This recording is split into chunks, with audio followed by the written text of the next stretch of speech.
Be discussing AUKUS with the Prime Minister, sir. What does that mean? So we're back talking about the nuclear submarines. This time, however, it's not because Australians are questioning its importance, it's the Yanks. Here's what you need to know. AUKUS is an arrangement between Australia, the UK, and the United States, and its core goal is to help Australia get nuclear-powered submarines because they can stay underwater for longer and move faster and be more stealthy than conventional ones. The arrangement seems to have been a bit of a love child from Scott Morrison and Boris Johnson. It's all about boosting defense capability, especially in response to China's apparently growing influence in the Indo-Pacific. This is where we're talking. Perhaps the thing that's causing the most kicking and screaming, it's costing Australia over $360 billion. Billion with a B. So far, we've only paid $500 million, or 1/720th of the total bill.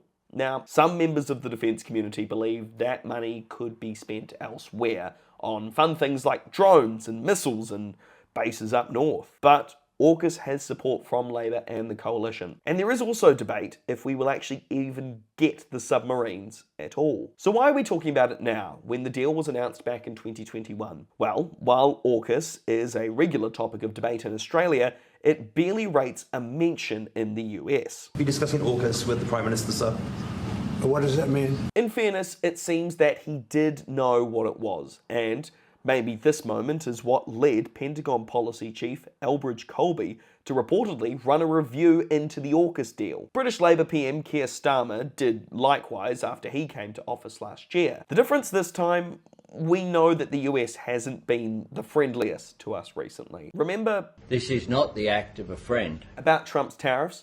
Those tariffs, and now questions from the US about the sub-deal, have led to some wondering America's trustworthiness as an ally. I mean, Albanese certainly isn't taking trips to Mar-a-Lago the same way that Johnny Howard was yee-hawing around the fucking Bush family ranch. Australia's Defence Minister Richard Marles says there's nothing to see here and that the Albanese government did its own AUKUS review when it came to power. The US review comes in the wake of US Secretary of Defence Pete Hegseth telling Australia it needs to increase defence spending from 2.4% of GDP to 3.5%, or an extra $40 billion a year. Former PM Paul Keating says the US review could actually save Australia from itself. Oh, and Liberal leader Susan Lee has taken the opportunity to wade in, telling Sky News, of course, this does look, Kieran, as if the government has been caught somewhat flat-footed by the announcement of this review. The Coalition is ordering Albanese to meet with Trump on the sidelines of the G7,